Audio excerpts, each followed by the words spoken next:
ہیں کہ جی تحریک انصاف اس لیے نہیں کہ ہم نے آپ سے کوئی ظلم کیا تھا. میں پھر سے ریپیٹ کرتا ہوں, 95% کرپشن کے کیسز اب پہلے آپ کے زمانے میں بنے ہوئے تھے. اسحاق ڈار آپ کے زمانے میں بھاگا, نواز شریف کے بیٹے آپ کے زمانے میں بھاگے. یہ جو کیسز بنائے ہوئے تھے یہ سارے آپ کے زمانے میں ہوئے ہیں. صرف پھر سے شہباز شریف کے جو 16 ارب کا ایف آئی کا کیس تھا اور جو نیب کا کیس تھا وہ ہمارے زمانے میں بنا 8 ارب کا, اور وہ میں آج بھی کہتا ہوں کہ اس سے کلیئر کٹ کیس ہے ہی کوئی نہیں. زمین کے قبضے جو چھڑوائے تھے وہ سارا لینڈ ریکارڈز کے دیکھ کے چھڑوائے تھے.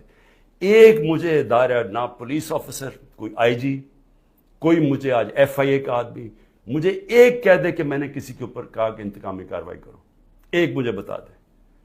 کوئی مجھے بتائے جتنی ہم نے بھرتیاں کی ہیں وہ ساری میرٹ کے اوپر کی تھی. کتنے عمران خان کے رشتہ داروں کو امپورٹنٹ جگہوں پہ بیٹھے تھے. اور پھر میڈیا, ذرا میں میڈیا کے اوپر آ جاؤں کیونکہ میڈیا میں ہمیں بڑی مار پڑی تھی سارا وقت. وہ گورنمنٹ, جس گورنمنٹ نے اس ملک کے اندر کرونا, دنیا مانتی تھی کہ کرونا کا سب سے زیادہ ڈیل اس کے ساتھ اس کو سنبھالا, دنیا مانتی تھی. ہندوستان میں حالات دیکھ لیتے, ارد گرد ایران میں حالات دیکھتے جو ہمارے 2 نیبرز تھے, اور پاکستان میں حالات دیکھتے. اپنے ملک کو جس طرح ہم نے نکالا ہے اور بڑی رسک لے کے, تو میں آج یہ سوال پوچھتا ہوں کہ ہمارے طرف اخبار اٹھا کے دیکھ لیں جو ہماری مٹی پلیت کی گئی ہے میڈیا میں. اور ایک کیس ڈال دیجیے رانا ثناء اللہ کے اوپر, وہ ڈرگز کا کیس تھا. رانا ثناء اللہ کا اے این ایف نے کیس کیا تھا جن کے اوپر ایک میجر جنرل صاحب بیٹھے ہوئے تھے, اور ہم نے کیبنٹ میں جب رانا ثناء اللہ کا کیس آیا کیبنٹ میں پریزنٹیشن مانگی اس سے کہ کہیں غلط کیس تو نہیں کر دیا, اور انہوں نے ایک فریم بائی فریم بتایا کہ یہ کیسے یہ رانا ثناء اللہ پکڑا گیا تھا منشیات میں. میں نے تو کسی کو نہیں کہا, نہ میری کیبنٹ نے کسی کو کہا. تو اس لیے یہ کہنا کہ آپ کے زمانے میں بھی کچھ تھا, ہمارے زمانے میں کچھ نہیں تھا. اور میں آج آپ کو آگے بھی بتا دوں کہ الیکشن جب ہوں گے, یہ میری آج پیشن گوئی مان لیں, جو مرضی کر لیں آپ, جیتنا تحریک انصاف نے انشاءاللہ. تو جب ہم آئیں گے, میں آج آپ کو انشاءاللہ ہم جب آئیں گے, میں آپ کو ابھی بھی یہ کہتا ہوں میرے سے جو کیا ہے میں تو ان کو معاف کر دوں گا. مجھے قتل کرنے کی جنہوں نے کوشش کی میں معاف کر دوں گا, کیونکہ میں جو امتی ہوں وہ نبی صلی اللہ علیہ وسلم کا ہوں, اور انہوں نے اپنی ذات کے اوپر ہمیشہ معاف کر دیتے تھے. تو میری ذات کے اوپر جو بھی چیزیں میں معاف کر دوں گا. جو میرے گھر میں ہوا, میری بیوی اکیلی گھر میں, جس طرح گھر میرا توڑا گیا باہر سے, جس طرح اٹھا کے لے گئے, مارا لوگوں کو میرے گھر میں آ کے, میرے گھر کے اوپر جو حملے کیے گئے, میں تو معاف کر دوں گا. لیکن مجھے بتائیں کہ جن لوگوں کے اوپر اس وقت تشدد ہوا ہے اور ہو رہا ہے, وہ جب نکلیں گے, یا جو اعظم سواتی سے ہوا, یا جو شہباز گل سے ہوا, تو کیا وہ معاف کریں گے؟ کیا یہ جو عمران ریاض کو اٹھایا, یا جو ارشد شریف, یہ جس طرح اس کی کیا فیملی معاف کرے گی؟ کیا یہ جو ورکرز جب نکلیں گے جن کو جانوروں کی طرح رکھا گیا ہے, کیا ان کو پتہ ہے کون کون سے, اور پولیس والوں نے زیادہ تر اچھا برتاؤ, ان کی بری رپورٹس نہیں ہیں, نامعلوم افراد نے زیادہ ظلم کیا, لیکن کئی گلو بٹ جو انہوں نے شامل کیے, کیا ان کو معاف کر دیں گے جنہوں نے 25 مئی کو کیا؟ ہم نے چپ کر کے بیٹھ گئے, ہم نے کسی کو سزا ہی نہیں دی جب 25 مئی کو انہوں نے ظلم کیا تھا. تو کیا اب ہم معاف کر دیں گے؟ یہ جو ورکر جب نکلیں گے وہ ڈیمانڈ نہیں کریں گے کہ جن سے ظلم کیا گیا؟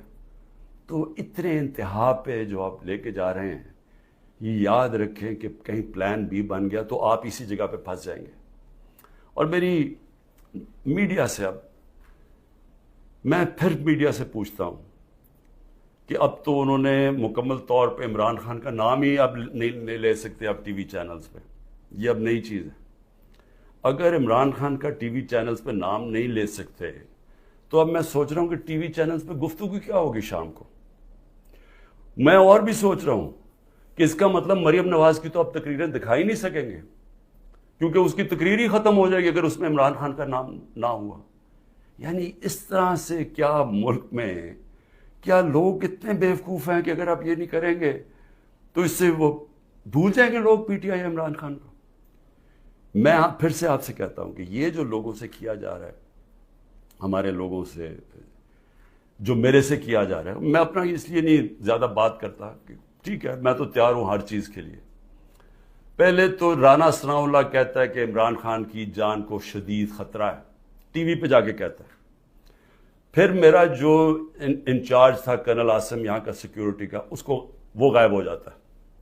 جو گاڑیاں جو پروٹیکشن دینے والی جو بلٹ پروف ہیں، وہ سوائے ایک کے باقی ساری وہ 3 جو گاڑیاں تھیں وہ غائب ہو جاتی ہیں. ان کو پکڑ کے امپاؤنڈ کر لیتے ہیں. پھر ارد گرد اس وقت جو ہمارے قریب تھا اس کے پر وارنٹ نکال دیے. تو یہاں خالی پڑا ہوں، میں اکیلا بیٹھا ہوں، 2-3 ہمارے پاس لوگ رہ گئے. اور پھر آتے ہوئے اب لوگ ڈرتے ہیں کیونکہ اگر کوئی یہاں آئے گا تو ان کو ڈر ہے کہ باہر کوئی انفارمنٹس پکڑے جائیں گے. تو وہ بھی آئسولیٹڈ ہوں، وکیل صرف آ سکتے ہیں. لیکن میرا سوال یہ ہے کہ کیا اس سے میں پیچھے ہٹ جاؤں گا؟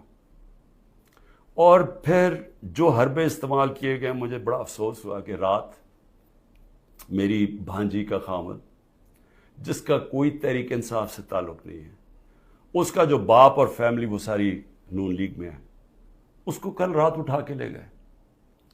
تو ایک بہن کے گھر میں چھاپے مارے ہیں انہوں نے گھر جا کے. تو یہ جو ساری حرکتیں ہیں، کیا اس سے عمران خان پیچھے ہٹ جائے گا؟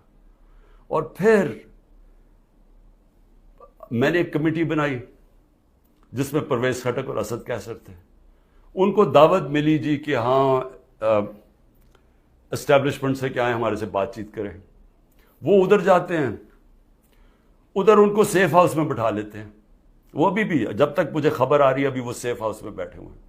انہیں کہہ رہے ہیں کہ تب آپ کو ہم چھوڑیں گے جب آپ یہ کہیں گے کہ ہم تحریک انصاف سے ہم اس کو چھوڑیں، تحریک انصاف اور عمران خان کو. تو اصل میں یہ جب آپ یہ حرکت یہ جو کر رہے ہیں، کیا آپ کو سمجھ ہے کہ آپ لوگوں سے کیا پوچھ رہے ہیں جب آپ کہتے ہیں کہ آپ تحریک انصاف سے علیحدہ ہو رہے ہیں؟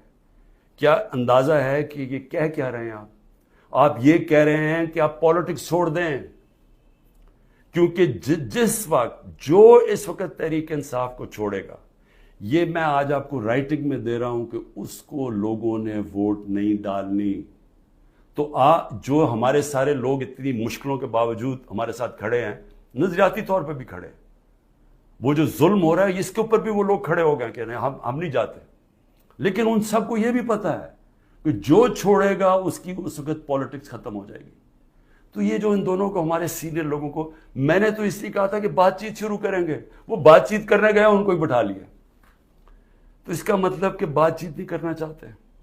اس کا مطلب یہ کہ یہاں فیصلہ ہوا ہے بند کمروں میں کہ پارٹی کو ختم کرنا ہے، عمران خان کو اکیلا کر دینا.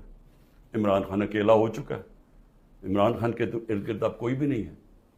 نہ میں کسی کو ٹیلی فون کر سکتا ہوں، نہ میں کسی سے بات کر سکتا ہوں، سب چھپے ہوئے ہیں. یا جو میری سینئر لیڈرشپ ہے ان سے مشاورت نہیں کرتے، وہ سارے جیل میں ہیں، یا انہوں نے کہا کہ ہم جی پیچھے ہٹ رہے ہیں، ہم پالیٹکس سے پیچھے ہٹے. تو کیا میں سوال یہ پوچھتا ہوں کہ چلیں عمران خان کو تو آپ نے آئسولیٹ کر دیا، کیا یہ پاکستان میں اس کی بہتری ہو رہی ہے؟ یہ ہمارا ملک کے لیے بہتر ہے؟ ہماری جو اکانومی بیٹھتی جا رہی ہے، جو غربت بڑھتی جا رہی ہے، بے روزگاری بڑھتی جا رہی ہے، مہنگائی بڑھتی جا رہی ہے، کیا یہ اس سے ٹھیک ہو جائے گی؟ کیا اندازہ نہیں کہ یہ جو بھی سوچ رہے ہیں، جو بھی یہ سوچ ہے اس کے پیچھے، کیا وہ آگے پاکستان کا بھی سوچ رہے ہیں؟ ایک پارٹی جو ملک کی فیڈرل پارٹی ہے، جو اس وقت سارے صوبوں کے اندر ہے اور سب کو اکٹھا رکھ سکتی ہے، جب اس پارٹی کو توڑنے کی کوشش کی جا رہی ہے اور اس کے لیڈر کو ختم کرنے کی کوشش کی جا رہی ہے، کیا یہ پاکستان میں اس کی بہتری ہے؟ ہمارے ملک کی بہتری ہے اس میں؟ کیا ہم یہ نہیں سمجھتے کہ کوئی اسٹیبلشمنٹ آج تک ملک کو اکٹھا نہیں رکھ سکی، جو ہماری طرح کا ملک ہو، جدھر مختلف صوبے ہوں، مختلف زبانیں ہوں؟ جب جس طرح کے یہ حالات کیے جا رہے ہیں، یہ پاکستان سے دشمنی ہو رہی ہے. کیا عمران خان کو اب غدار کہہ کے وہ مان جائے گی؟ لوگ غدار قوم مان جائے گی؟ کیا اندازہ نہیں ہے کہ پبلک اوپینین ہوتا کیا ہے؟ میں گراؤنڈ پہ، میں نے 27 سال گراؤنڈ سے پارٹی بنائی ہے. میں نے کبھی کسی کو ڈیڈی کہہ کے کسی کی ڈکٹیٹر کی کیبنٹ میں نہیں بیٹھا 8 سال پہلے اور پھر پالیٹکس میں آیا، یا میں کسی کی چھت کے اوپر سریے لگاتے لگاتے میں چیف منسٹر نہیں بنا. میں نے زیرو سے پارٹی شروع کر کے یہاں پہنچا. میں پبلک اوپینین کو جانتا ہوں. جس نے پبلک اوپینین کے اوپر پاور میں، وہ جانتا ہے، وہ سمجھتا ہے. میں اس لیے آپ کو کہہ رہا ہوں کہ یہ جو آپ کر رہے ہیں اس سے پارٹی کمزور نہیں، پارٹی طاقتور ہو رہی ہے، کیونکہ پبلک جڑتی جا رہی ہے اس کے ساتھ. اور لیکن کمزور پاکستان ہو رہا ہے، ہمارے ملک کو کمزور کیا جا رہا ہے. ہماری معیشت جب کمزور ہوتی ہے تو سارا ملک کمزور ہو جاتا ہے. اور سب سے بڑی بات کہ پالیٹکس کو فریگمنٹ کیا جا رہا ہے. جو پلان مجھے نظر آ رہا ہے وہ یہ ہے کہ ہر پارٹی کو چھوٹی چھوٹی ان کے ووٹیں دے دیں، اور پھر وہ ساروں کو اکٹھا کر کے جب آپ بٹھائیں گے تو سمجھیں گے کہ وہ کمزور قسم کی حکومت ہوگی جو کنٹرول ہو سکتی ہے پیچھے سے. تو یہ تو ملک کی تباہی ہے. ملک کی اس وقت ریکوائرمنٹ ہے، جو معاشی تباہی مچ چکی ہے ملک میں، جو ملک جدھر جا کے کھڑا ہو گیا. آپ کو تو وہ ایک گورنمنٹ چاہیے جس کو پبلک، جس کے پیچھے کھڑے ہو، پبلک کا مینڈیٹ ہو جس کے پیچھے، جو کہ پھر ملک کو اکٹھا بھی کر سکے اور مشکل فیصلے کر سکے. اور مشکل فیصلے کیا ہوتے ہیں؟ ملک کو ریسٹرکچر کر سکے، گورننس سسٹم ٹھیک کر سکے، رول آف لا لے کے آئے پاکستان میں، وہ انویسٹمنٹ کی انوائرمنٹ بنائے تاکہ انویسٹمنٹ تو آنی شروع ہو. اور تو چھوڑے بیرون ملک پاکستانی سب سے بڑا اثاثہ ہے. جس وقت ہم نے ملک میں قانون کی حکمرانی کی، ان کی انویسٹمنٹ آ جائے گی. لیکن یہ تو اس کو دوسری طرف جا رہے ہیں. اس میں تو پاکستان میں امید ہی ختم کرتے جا رہے ہیں. اور میں آخر اپنی بات ختم کرتا ہوں اپنے ورکرز کے لیے. کہتے ہیں کہ جتنے بھی میرے ورکرز ہیں وہ جس طرح بھی میری ان تک آواز جائے. مجھے پتہ مشکل ہے وقت، چن کے ہر تھانے کو حکم دیا گیا کہ پی ٹی آئی کا کوئی کارکن ہے تو اس کو پکڑو یا اس کو دباؤ یا اسے کہو اپنی وہ کہے کہ جناب میں آج پاکستانی فوج کے ساتھ کھڑا ہوں اور میں تحریک انصاف چھوڑ رہا ہوں. ہم سارے پاکستانی فوج میں بار بار کہ ہم سب فوج کے ساتھ کھڑے. کون نہیں کھڑا ہوگا اپنی فوج کے ساتھ جس نے آپ کی ملک کی حفاظت کر لی؟ لیکن یہ ایک آڑ لے کے کہ جی وہ 9 مئی کو تحریک انصاف کو بالکل اس کے اوپر پورا کریک ڈاؤن کر دو اس کا بہانے میں. تو میں اپنے سارے کارکنوں کے صبر کریں. مشکل وقت ہے، آپ کے لیے مشکل وقت ہے، میرے لیے سب سے زیادہ مشکل وقت ہے. مشکل وقت کیوں ہے؟ کیونکہ سارا دباؤ انہوں نے میرے پر ڈالا ہوا ہے. تو جب تک میں کھڑا ہوں، جب تک یہ سارے حربے استعمال کر رہے ہیں مجھے پکڑنے کے، کوئی نہ کوئی کیس میں تو پکڑ ہی لیں گے کہ اتنے زیادہ کیسز ہیں. اور اگر میرے وکیل اب ڈرنا شروع ہو گئے ہیں تو میں خود تیاری کر رہا ہوں کہ میں خود ہی پھر مجھے اپنے کیسز عدالت میں جانا پڑے گا. لا پڑھنے کی بھی اب کوشش کر رہا ہوں. سمجھ بھی ویسے میں نے اتنی دفعہ عدالتوں کے چکر لگائے کہ میں کافی سمجھ بھی گیا ہوں کہ قانون کیا ہوتا ہے. تو میں وہ بھی تو لگ تو ایسے رہا کہ وہ وکیل بھی آخر میں چھوڑ جائیں گے. لیکن عمران خان جب تک زندہ کھڑا رہے گا اپنے ملک کی حقیقی آزادی کے لیے. اور میرے کارکنوں، آپ اس کو پالیٹکس نہ سمجھیں. آپ ایک دن دنیا کہے گی کہ یہ وہ لوگ ہیں جو کھڑے تھے پاکستان کی حقیقی آزادی کے لیے اور انہوں نے قربانیاں دی اپنے ملک کو آزاد کرنے کے لیے. پاکستان پائندہ باد.